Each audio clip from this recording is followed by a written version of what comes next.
Hey guys, so hit up a flea market sale at Mad Cat Comics there. He was doing his bargain bins, two books for a dollar, so 50 cents each, or fill a short box for 50 bucks.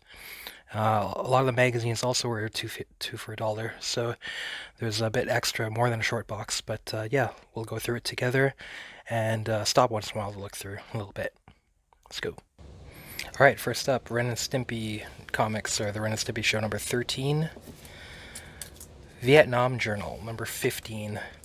I'm not sure what this is about, but the best war comic book in more than 35 years, says Don Thompson. Looked through these a little bit, but they looked kind of cool. Vietnam Journal, Tet 68, number 4.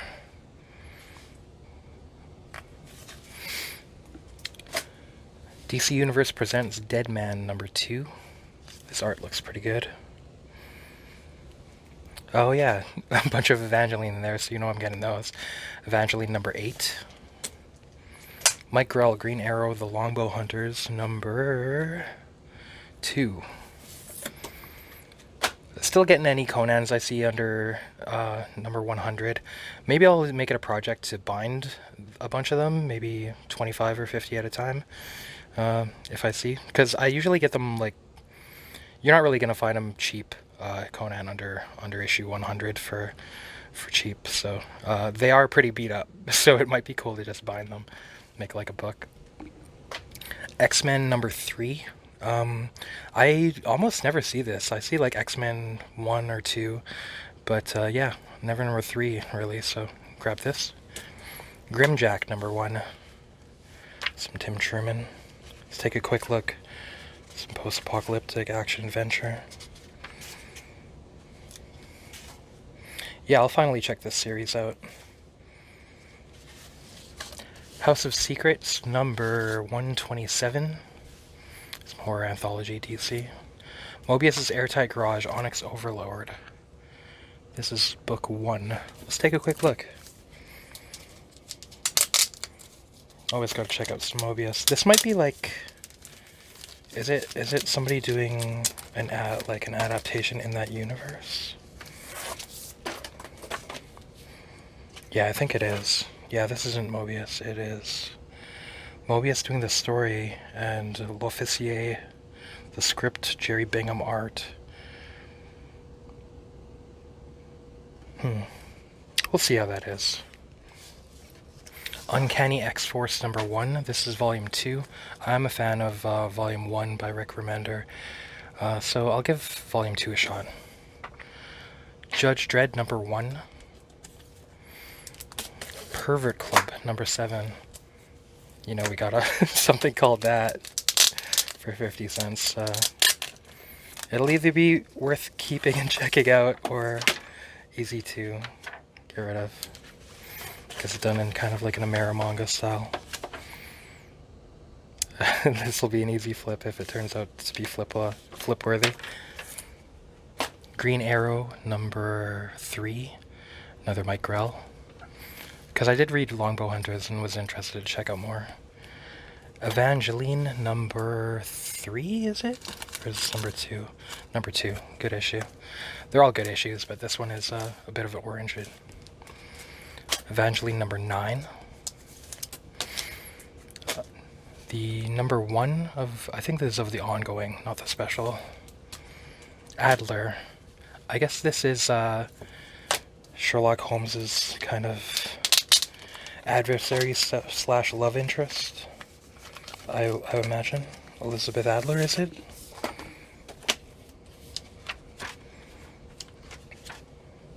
The art looked pretty good though, so might be good, might be a flip. Punisher Armory number 1.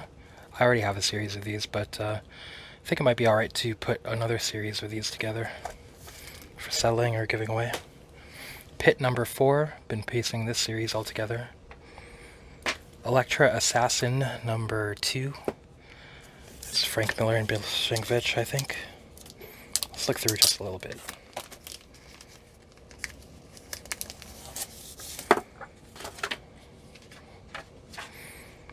I remember reading this when I was quite young. so it'll be cool to read it again. Turok Dinosaur Hunter #1. This is some Bart Sears. I'll check it out. I was never really interested in Valiant stuff, but Bart Sears seems to not steer me wrong. An issue of Pep from, I think it's from 1980. I saw that the cover price was 40 cents. That's a bit of a weird price. 1980, yeah. Nice to have some Archie to read once in a while. A beat up copy of Ghosts #23. So a lot of the time, these kind of horror anthologies, I find if I'm not really interested in keeping them, if they're in good condition, I can like trade or flip them. But if it's really beat up and not really worth trying to make any kind of money on, it'll go in the Halloween giveaway bin for next year. Likewise with this, House of Mystery #251, there's a monster oversized issue. 100 pages, but a little bit beat up. In better condition, Dennis the Menace in Florida, 35-cent cover price. That's a weird price. 1976 it says. Starve #1 by Brian Wood, Daniel Zezelj. Sorry, I don't know how to pronounce his name, but I do like this artist quite a lot. Everything that I've read of his illustration was always good. Always like really heavy and dark. Like he did some Unknown Soldier, some of the Weird War Tales, more recent stuff. And usually there's some dark, like, humanity or inhumanity. Pretty moving and dark stuff, most of the things I've read by him. Nexus, Space Opera, Act 1. So there's Nexus #99 from Rude Dude Productions. Excalibur #10. Let me try to fix the light here, maybe get better focus. This is wild stuff. They're in a parallel universe where they're fighting an evil version of Excalibur. Nazis. Evil Nightcrawler. This actually was a comic that I got when I was a kid. Because it looked cool. And yeah, it's a pretty awesome issue. Stalkers #1. I didn't know what this was, but when I looked inside, I had liked the contributors. Who was it again? I think it was Texiera's the artist. John Strnad and Mark Verheiden, the writers, so that's a cool combo. Yeah, and Mark Texiera with the art. This will be interesting to check out what it is. Warlord by Bruce Jones and Bart Sears. Again, two names that I'm pretty keen on. New Excalibur. So I'm not too familiar with like more modern superhero stuff, only the stuff I grew up on, but I'll give this a chance because it's Claremont, an artist I'm not familiar with, but it did look pretty good inside. Well, a lot of the time issue 1 is just introducing characters and things don't really start kicking off until issue 2 or thereafter, but we'll see. Oh, there's #4. Alright, well, we'll see. Anyway, New Excalibur #9. A female Nightcrawler-ish looking character. I'm not sure, is that when Rogue kind of permanently got Nightcrawler's powers? Again, I'm kind of interested to see if there's these characters that I like modern, like catching up with them, if there's some good stuff going on, so trying that out. Warlord #5, Bruce Jones and Bart Sears again. Let's just look in here quick. I'm going a little faster than I usually do, just because I realize maybe it's nicer to have videos be like a little bit more fast-paced, right?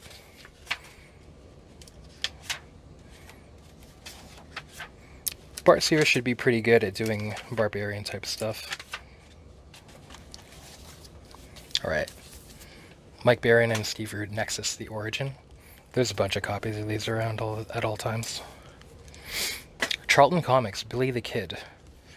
So yeah, Charlton doing Western stuff. An interesting proposition.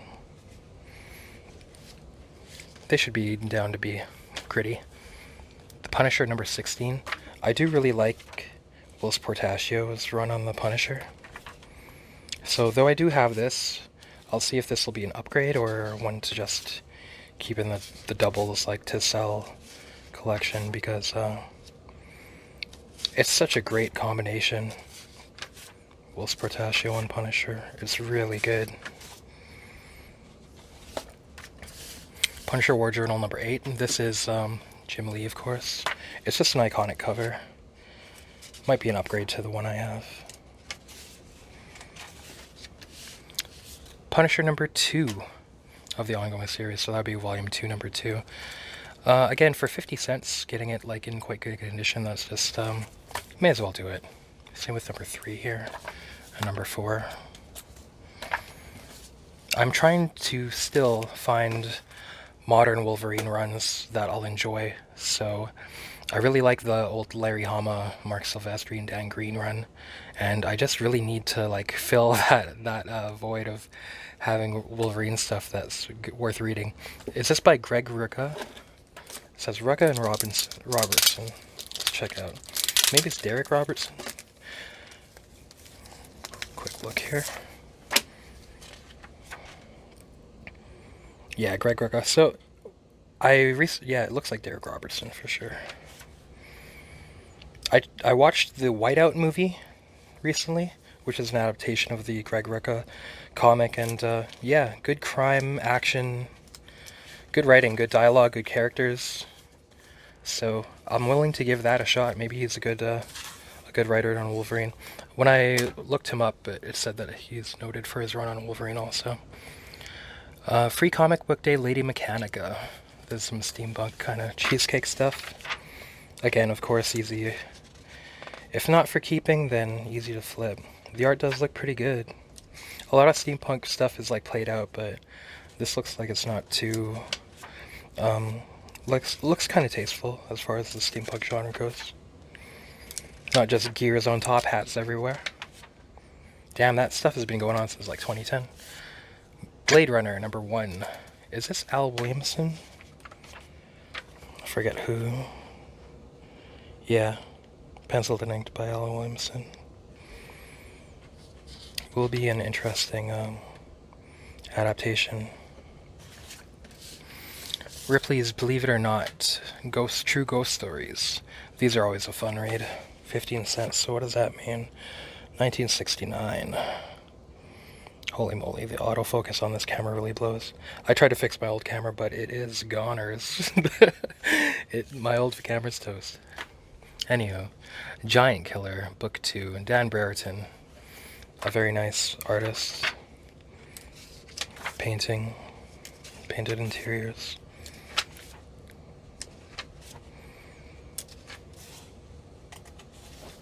We'll see how the reading is too. Witches, issue 6. Oh damn, dude. Yeah, these are so good, man. Prey. This is some like independent, almost lowbrow D&D stuff. Reminds me of Prison Pit by Johnny Ryan, but done in earnest, not in satire. And I don't say that to insult the writing. It's like pure... I say dumb fun, but I say that like in the great sense of the word, the way that like the Angry Samoans or Ramones are kind of dumb, but not dumb, but there's no pretense of sophistication. This is so goddamn good, man. I'm so glad I discovered this series. So yeah, just in like a year or two, I managed to get almost an extra set of these. Is it in this issue? Maybe it's issue 1. Some good bits.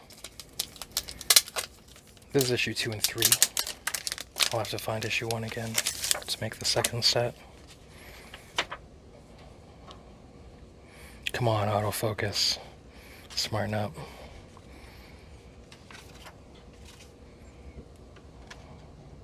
Here we go.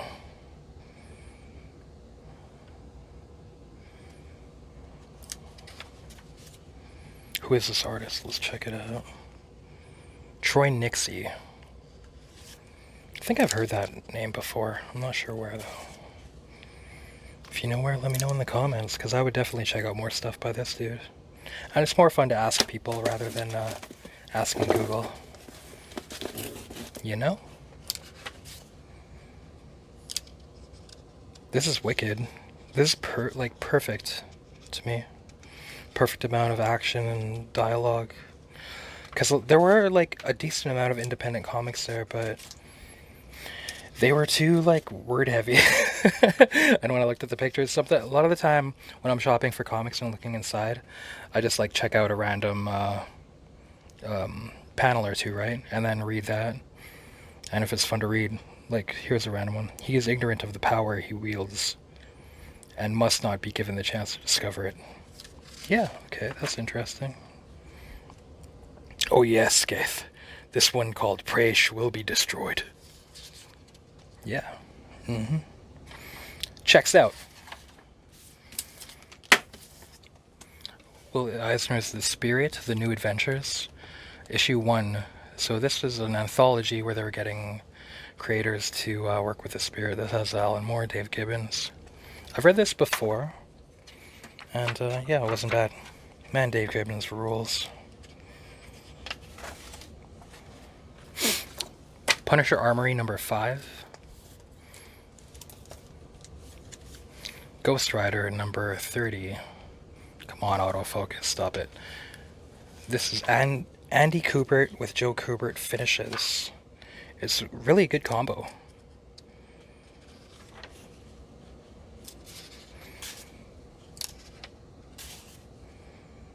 Yeah, man. Bite Club issue. Where does it say it here? Okay, it's hidden. Number 5. Yeah, I was talking some smack on Howard Chaykin in previous videos, but after reading that Bite Club from the last video, was it? I was like, yeah, this is pretty good. I'll check out more. These Fright Quietly covers, of course, don't hurt either.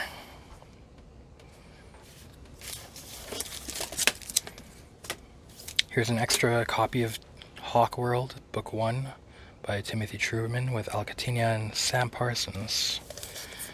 Check out again.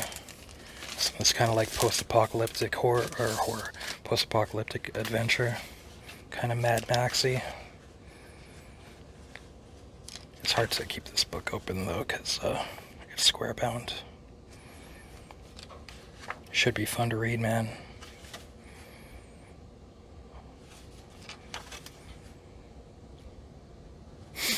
Looks good. I'll definitely be giving that a shot. Border Worlds Marooned by Don Simpson from Kitchen Sink Press. Adults only. What could be in here? Well, it looked good flipping through it anyway. Better be careful. Yep, be careful. Omaha number 13. We definitely can't flip through this. These are always like... Surprisingly, I'm not a furry, but these are fun to read, dude. And easy to sell also. And it seems like the value just keeps going up on those. Maybe not necessarily in the guides, but in the real world for sure. Conan, number 77. Again, that putting that run of Conan 1 to 100 at least together. Nightcrawler, number 3. Putting this series together as well. Maybe my favorite X-Man. Dave Cockrum, of course, too. The way he draws Nightcrawler is a favorite. Lots of words, though. Dave Cockrum, the writer, as well. The Rovers, number 4. It's another, like, weird independent-looking comic.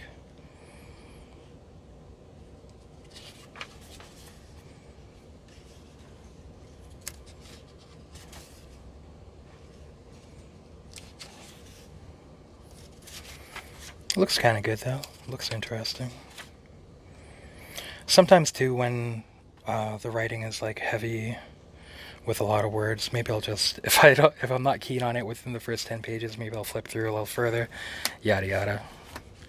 So I had found Cable 1 of this series in another haul, and it was okay, but yeah, we'll see if number 2... He kind of reminds me of like the Colonel in the Akira comic book series in this, but some of the gunfighting and action was like a bit like dumb in number 1, which turned me off, but I'll give it a shot, and if not, for 50 cents, putting together the set of 1 and 2 will make it easier to like get a decent value. Getting rid of those other 2. Mortal Coils, a free comic book day. This is a local series, kind of Twilight Zone-y, kind of horror sci-fi maybe. These could be very dark also, but I don't remember if I've read the free comic book day. These were done by... There were some like local legends in here, like Evangeline and what's the dude's face? Darren Marinick. They were hit up in like early issues of these. Looks like they're not in this free comic book day issue though. But yeah, some wild writing, man. Twilight Zone-y, but maybe heavier. Superman the Earth Stealers, book 1. This is a little bit beat up, but I saw it as John Byrne, Kurt Swan, Jerry Ordway, and Bill Ray. And John Byrne is definitely from this era, like late 80s, early 90s. I'll definitely give him a shot. I'm not super familiar with DC superheroes, honestly, outside of like movies and whatnot. But John Byrne probably won't steer wrong. Claw the Unconquered, number 1. Chuck Dixon, great writer. Andy Smith, I think he was an assistant to Bart Sears before.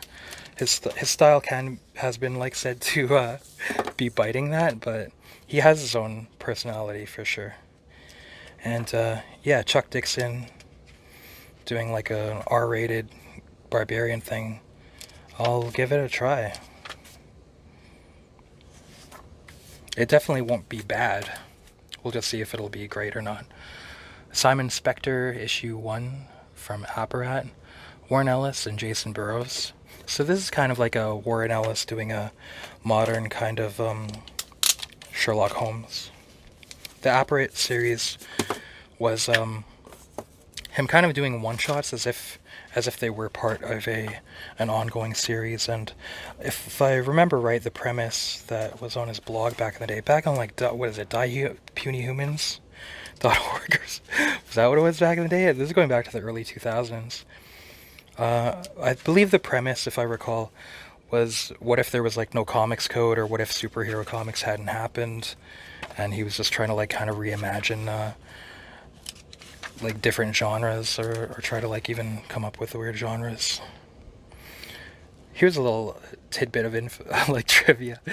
Me and my friends' band, the Lonely Vulcans, were the first track on Warren Ellis's curated music show, the Apparat program, around the time of this came out. So that's a little bit of like a Medal of Honor that we have.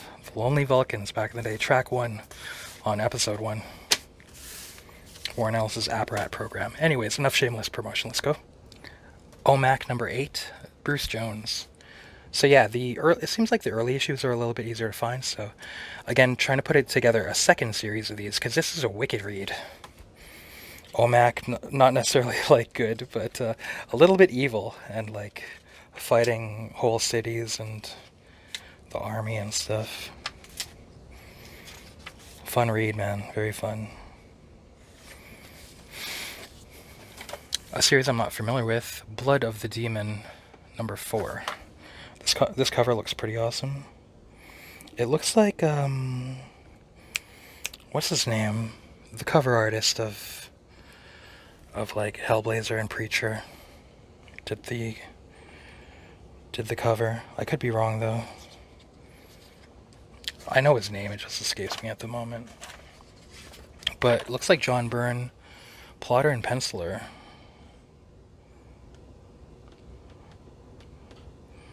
Does it say who did the cover here? Glenn Fabry, that's what I want to say. Is it Fabry? No, it looks like John Byrne maybe, but anywho. Yeah, I do like the demon character. I wasn't a fan of the Alan Grant, but He has potential for sure. Wolverine, that same series by Greg Rucka and Derek Robertson again, number 2. Nice to be able to read a couple in succession there.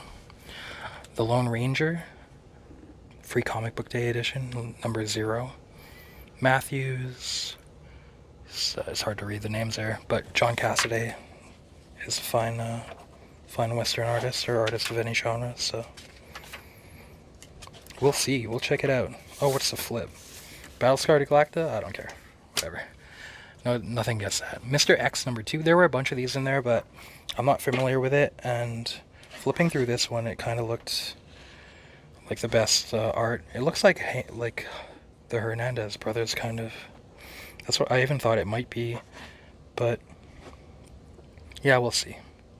It looked like they had maybe the whole series of these there, but when you're filling up a short box, you kind of have to be careful about taking too many chances. I actually had like twice as much in my like maybe pile, but I pared it all down to this short box of, you know, stuff that won't collect dust before I actually get to read it, I guess. Iron Wolf number 1, Howard Chaykin. Vertigo X issue 17, Brian K. Vaughan, Paul Chadwick, and Jose Marzan Jr.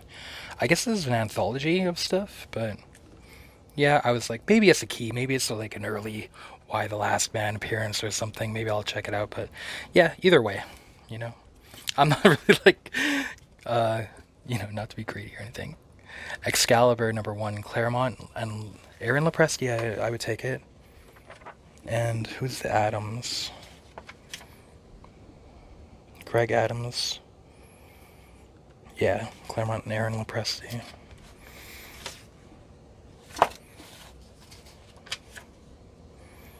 We'll check it out. Excalibur number 6 by the same creative team. Chick looks like Babe. That makes it easy to pay attention as well. New Excalibur number 1. It's more Claremont. Damn, that girl looks hot. That's like a female kind of Nightcrawler.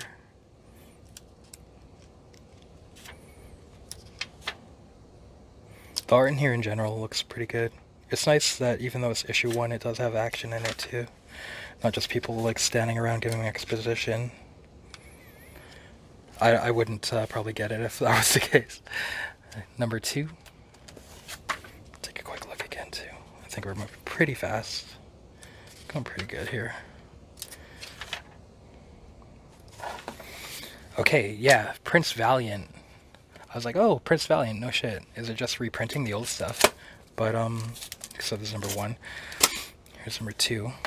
The team, these are some nice names I like to see. Charles Vess, the plot. Elaine Lee, script, and John Ridgway, art. This will definitely be notable. And I looked through like all the bins to piece together this little set here. Or I mean, like, not specifically, but it's cool that there were like full sets of stuff if you were willing to look through all of the bins that you could like put it together. Come on, autofocus, stop being so lame. I swear, this camera. Because you want to be able to see the line work of Charles Vess. That's a little better.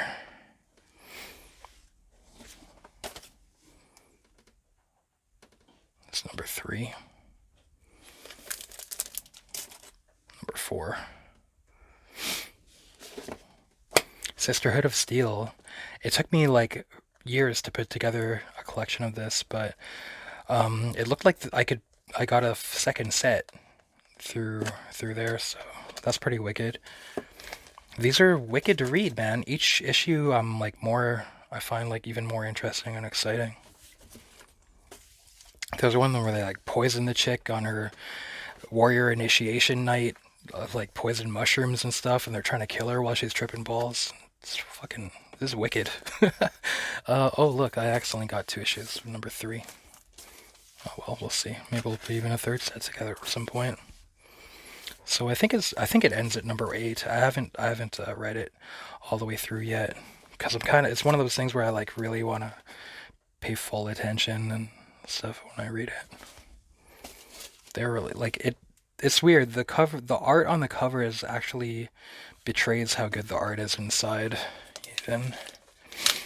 And I usually say I'll only keep comics in my own personal collection if the art and the writing are awesome. So there's no exception. The art is actually good in these. The coloring too. Yeah, this gets a high recommend as far as like little like unknown 50-cent bin scores. You can't go wrong with Sisterhood of Steel. Okay, Shadowhawk 2, number 1. Shadowhawk 2, number 2. And Shadowhawk 2, number 3. Never read these when I was young, but will do now. New X-Men, number 122. Grant Morrison, Frank Whiteley. New X-Men 131. Morrison, Leon, Sinkovich. I haven't like really read many of these. I read the Mark Silvestri ones, but I'll give Morrison quietly a shot. This is number 126. Yeah, again, just to like, I want to find out which modern superhero things are actually like nice to read and look at the art as well. New X-Men number 154. Getting that Mark Silvestri stuff going on. 132 by Morrison and Jimenez. Punisher Year 1, number 2. I don't know about this cover, man. But again, I've like read all the good Punisher that I've come across, so I'm gonna take some chances on other stuff too. Looks like this is just plain sealed. I can't open this right now not with one hand anyway. So I guess that's like brand new. Mike Byrne and Val Mayerick doing Kato 2. So I guess this is a character from the Green Hornet, I imagine. Mike Byrne and Val Mayerick should definitely be capable of doing a good job with that property. Kato 2, number 2. An issue of Mike Allard, Fantastic Four. Matt Fraction, maybe the writer as well. So that's number 14. That'll be given a shot for the first time for me. Those creators on there. Punisher Warzone number 1. This is a second copy or maybe even a third for me, but yeah, easy to like give away or sell. May as well complete the X-Force Rob Liefeld run. Don't hate. So there's X-Force number 5. Number 6. I really think he's at his best before Image, dude. Everybody talks about Sucks Anatomy, but he was willing, he could like work with that. There were flubs, but the energy is what is all about. Fudge sake, man, why did that video mess up again? I think I hate my phone a lot. It just like randomly stops recording. That really, really sucks. So now it's going to take like a week to process this video and upload it at a lower quality. Yeah, this phone, sorry to have this little bit in the middle of the video where I'm complaining, but oh my god, man, that's so, what the F, man. Number 7, X-Force. You're gonna hear my tone of voice bummed until I can forget that just happened.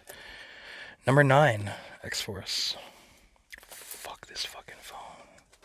Anyways, Dick Tracy, book 9. This looks like color reprints of... Oh no, this is the black and white one. This should be fun to read, say like, you know, sitting on a bus or commuting or something. Riding the work truck. What the hell, man? Why does my phone randomly stop recording? What is that crap? Yeah, so sorry if the quality of this video is fudged over because of that. I'll see if I can like merge them on YouTube. Actually, I heard that you can do that rather than make it take forever doing it here with like an outdated program and stuff. Blah blah blah, that stuff's all boring, right? Anyways, Jonah Hex, Riders of the Worm. Mature Readers, Jonah Hex in the West by Timothy Truman and Joara Lansdale. Read these as a teenager and I kind of thought like, no offense to Joara Lansdale, but I didn't like I thought the writing was like a little bit trying too hard to be like over the top, like gross and stuff. like shocking. But there is a lot of like good potential to this. I think this is the second series, and I remember I did like this more than the first one. Yeah, I shouldn't talk shit in my videos too much, but it's like my bone to pick. I'll give it a chance, man. Maybe I'm wrong. Maybe I was just wrong back then, but yeah. I need that fix of like Timothy Truman, gritty kind of outside of society type stuff. And the Western or post-apocalypse genres kind of do that, where humans are just left to like their own morals and acts and stuff. So it makes it it's kind of like survival or horror where nobody's gonna help anybody. Like there's no police gonna help you or anything. Maybe phones don't work and yada yada. That's what makes like good survival horror fiction, and or the West or the apocalypse. And yeah, Timothy Truman is good at that. Jonah Hex is definitely a character that has potential. Spicy Tales. So these are collections of stuff from like the 30s or even earlier. This one's a little water damaged, but it's an issue that I don't have yet. I do tend to get these, but it's weird. It's a weird thing. They have some even where they print stuff from like the 20s and 30s, and it's all like very suggestive, very risque. Girls getting like tied up or whatever in like negligee and stuff. It's weird. I don't know if I see like there's like hint of like a nipple, which would be very titillating back in the day for sure. Before there's even TV or VHS or like everybody's just listening to the radio. This would be like gold back then, man. But I haven't decided if I actually enjoy reading these or if it's just like an archivist kind of imperative to collect these and keep them just for posterity. Look at this. Is she like dead? And then like she's like, the hint of nudity. So you could see how this could be like very like, ooh, what the? Really, really hit people in their psychology back then. Yeah, if I like really like these or what, they're definitely interesting. But once I guess I have like a full set, I'll decide if I like them or if I should just sell them as a set. Because I kind of have to. Unless I want to be have like a total huge library and kind of, I don't want my collection to just be like overwhelming to me. I really want to be able to enjoy things, not just be, oh yeah, that's interesting, or that has like some, there's interesting qualities. So some things I'll definitely have to like just part with at some point. Possibly Spicy Adventures and Spicy Tales and stuff. But I haven't ever seen somebody have like a full set of these, so. Yeah, before the comic code. This is causing juvenile delinquency and like rotting people's minds and morals. what they would say before Congress, right? Okay, Madman Comics, number 11. I haven't read too much Mike Allard except for what is it called, Red Rocket 7. But yeah, we'll try those out. The original Dick Tracy, number 1. So these are the color reprints, right? This is pretty nutty stuff, man. Mrs. Pruneface. I've heard that these can be, like, very violent. Even though he's a very moral character. Say, like, criminals can be, like, holed up in buildings and then they just, like, burn them alive in there and stuff. I don't know. I've heard there's, like, weird shit like that, but. I'll definitely give these a shot.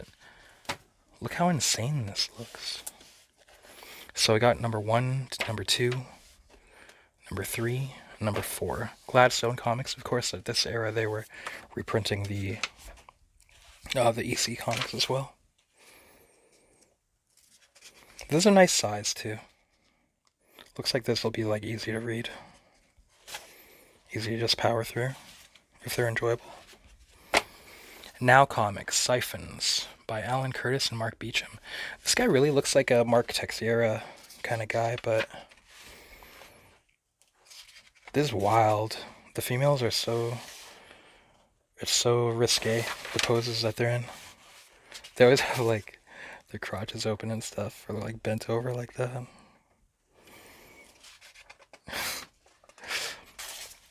Very fine art, very fine. keep looking, right? That's what you paid for when you clicked on this video. Click like if you want more. We'll always showcase art in these. Stop to smell the roses, man. That's what life's all about, bro. But yeah, it looks like a bit of Neil Adams influence there, I'd say. What the hell is this? Fuck. Gotta find more of these. I have like issue 1 and 2 already, but I think there might be like multiple volumes of this. I'll keep an eye out. Dracula in Hell, adults only. What in the hell is this? That's number 1.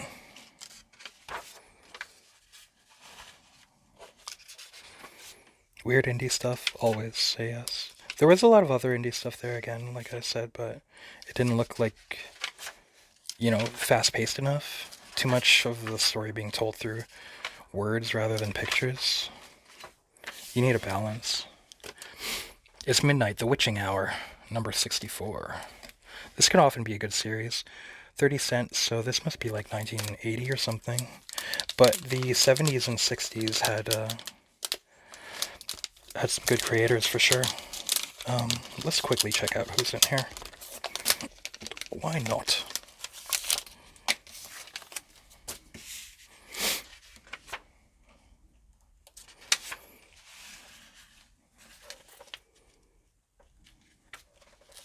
Cruise. It's a little hard to do this one-handed.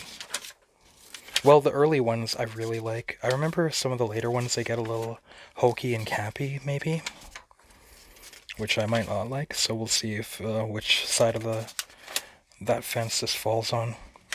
The early ones are like wicked, man. Alex Toth and real like satanic stuff. Frank Miller RoboCop, number 9. You know what it is, man.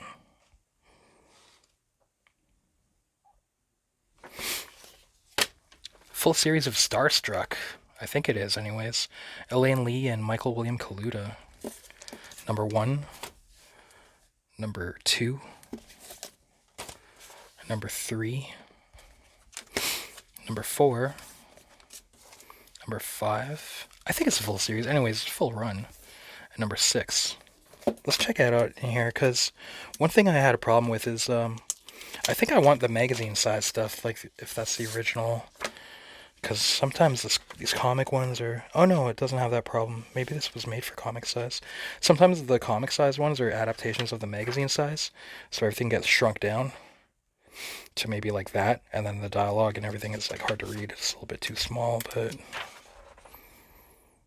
alright, cool, man. Looks like we found a winner. It's not shrunk down. There might be multiple volumes and storylines of Starstruck that I don't know, so feel free to let me know if you do. Twilight Zone, number 3. Horror anthology again. I'm not sure what this will be like. I think it might actually be more R-rated than kids stuff. Number 5, number 6, number 7, number 8, number 10, number 11. Again, we'll see if this will be good or like something to flip. These are like fully painted, a lot of these issues too, on the interior as well as the cover. So yeah, a lot of potential there. There were a bunch of Crying Freeman there, but the only ones that I found like a complete volume of was part 2. So I decided I may as well get a second set of complete part 2. I know I have like the complete series for myself, but why not put them together? Give to friends or sell or something. I do like this size as well, rather than the like little manga-sized ones, just because it's nice looking at the art and everything at like a bigger size.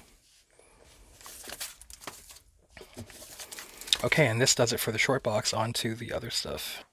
Right, so this is the magazine size stuff that was 2 for $1 there. Viking, number 1. Not familiar with this, but looked alright. A Tomahawk, issue 0. The art in this looks pretty cool. There's a quote from Grant Morrison on the front.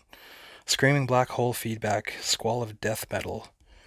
Energy spinning straight towards your prefrontal cortex, says Grant Morrison. Oh, really, huh? Heard that before. Just jokes. But the art looks pretty cool. Donny Cates, I think, is like a famous name. I'm not really familiar. I think there's some political stuff going on, drama and whatnot, for years, but I try to like not even know or care about that stuff. I'll try to like, give stuff based on the merit of the work itself. Give my judgment on that. I don't really care about what people say on Twitter. It's better to not even know what people think. But this art looks pretty cool. Definitely something different, so kind of exciting to see something that looks that different.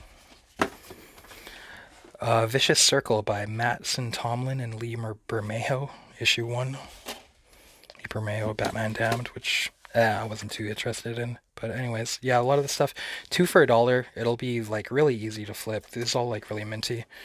So this is stuff I wouldn't really... I'm not familiar with a lot of this stuff, or it doesn't look like my kind of thing a lot. But who even knows, you know? I don't really take a lot of chances on artists and writers. I kind of follow threads. Same with like, you know, if it was music, if people do remixes or there's like a record label or artists collaborating together, kind of discover stuff that way. So a lot of the time I don't check out stuff cold on artists or writers I haven't checked out before or don't know anything about. So this is a good way to do it with bargain bins. Because, you know, if it comes to like $3, $5 and stuff, I don't know about that. It's Garth Ennis, Jimmy's Little Bastards, #1. Yeah, again, 2 for $1. I've been like trying to catch up on Garth Ennis stuff that I haven't read, but I see this a lot more for more. Same with this Lion and the Eagle series, which it looks like is World War II fighting the Japanese. Yeah, I think I've only seen this series collected for like $20 to $30 or something. So Nexus #3. This is the original old stuff. Black and white. Is this one that has like a record in it? Yeah. Look how minty that record is, man. Steve Rude, what a kick-ass artist. Or illustrator, maybe you'd call it. I love the poses that he uses for people.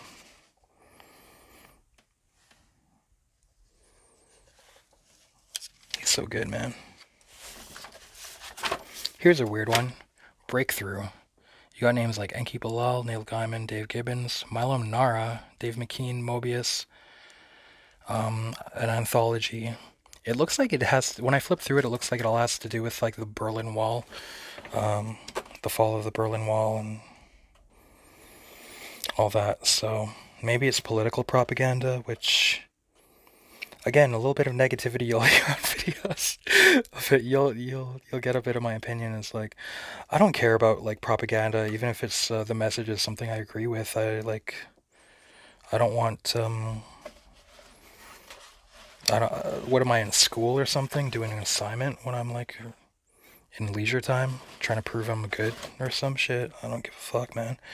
So I was like, whoa, cool. But then when I saw that this is all political stuff, again, whether it's something I would agree with or not, it's like fucking, I don't give a shit.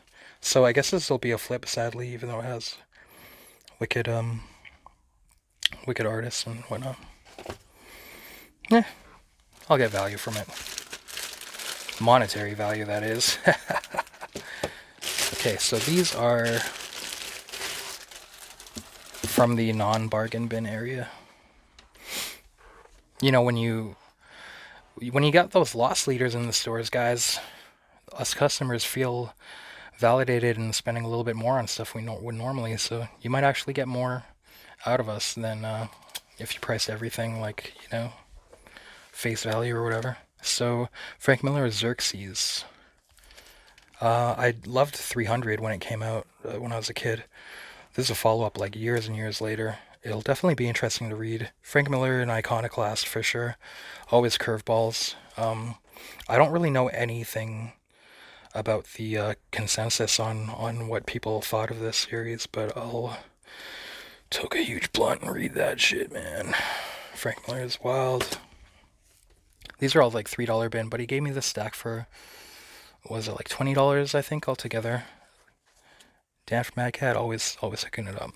Marvel Comics presents number 75. Putting together the Weapon X Barry Windsor Smith Marvel Comics presents. Why not when you have a chance? I think I'm pretty close to having them all now. But it's also cool to see that this has Paul Gulacy doing a Shanna the She-Devil.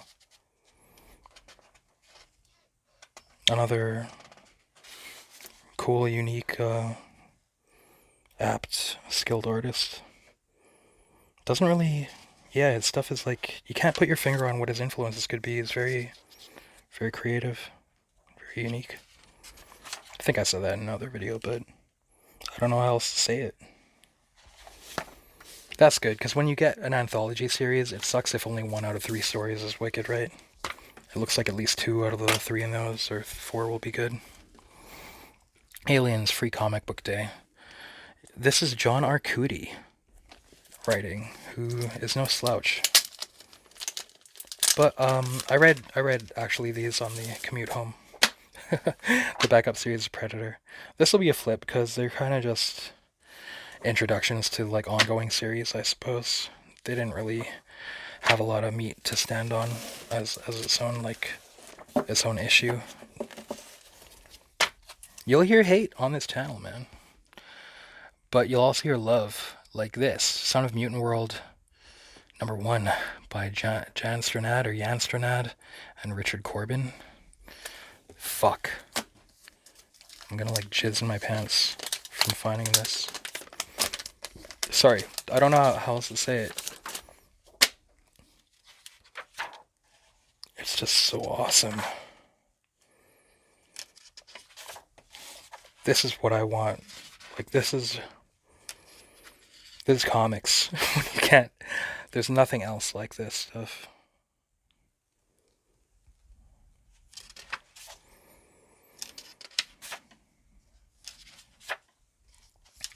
Okay, this is a backup story.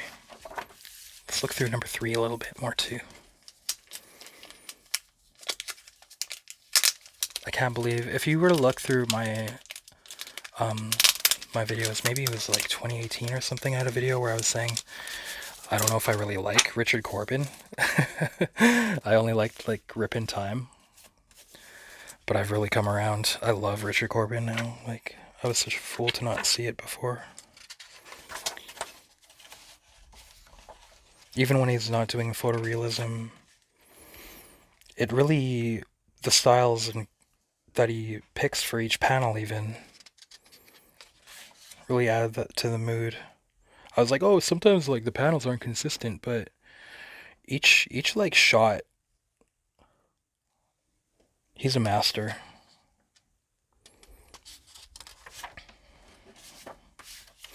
What a legend, man.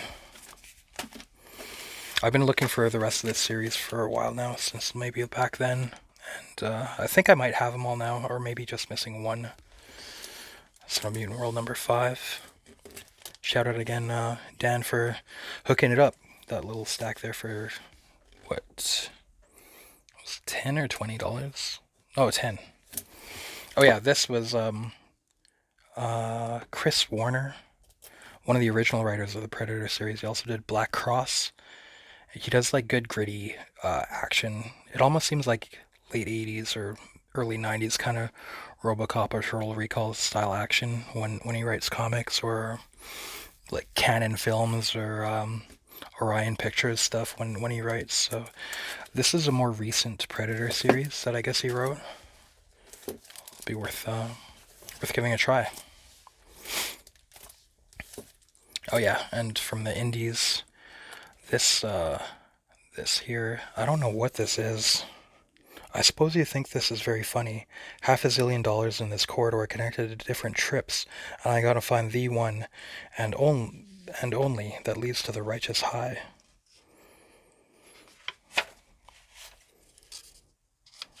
So I guess some psychedelic-based indie stuff. Again, like, this is normally way too many words for me, but the style and cover are enough to, like, get me intrigued anyways. And it didn't cost much. Again, it should be stuff like this, easy to flip. It was not good, but looks interesting anyway. So there was another, that does it for all that vendor, Danny.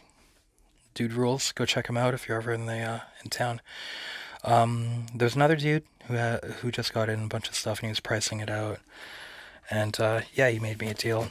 Some Aliens Music of the Spears. This is one of the Alien series that I do enjoy, but I was missing an issue. But I just got this set off of them. Okay, and Aliens Kidnapped by Jim Woodring, the writer, who wrote Aliens Labyrinth, which, in my opinion, out of all the Aliens comic series I've read, it's probably the best, and maybe even like in the top, definitely in the top 5 out of all Aliens, including like Prometheus and Covenant and all that kind of stuff, or Aliens vs. Predator. I'd say it's like up there, man. Probably better than Alien 3. Yeah, maybe Aliens Labyrinth is in top 3. So I'll definitely try this, see how it is, because yeah, Woodring really knocked it out of the park, and he's like, his mind is vast and insane.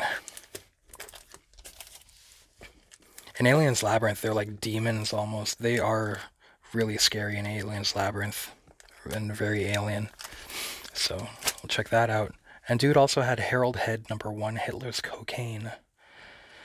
He said he would like $10 for it, but he actually said, "Oh, I'll give it to you for $5." Actually, very cool. Lastly, he had this, which was something I'd never even heard of before: Kevin Eastman's Ronin Bebop. And yeah, on his bookshelf, he has everything for 60% off the cover price, he says. So this was $8, and it's Kevin Eastman, of course, co-creator of the Teenage Mutant Ninja Turtles, doing adults-only independent stuff. So it's all kind of like horror, action, sci-fi, but R-rated.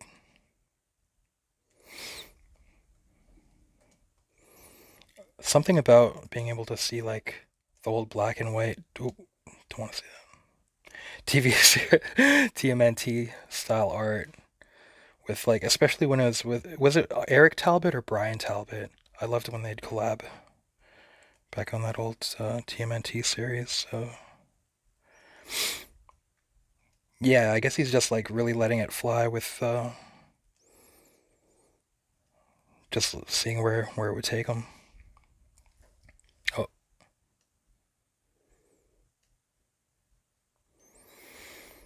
yeah, man, this is gonna be fucking nuts.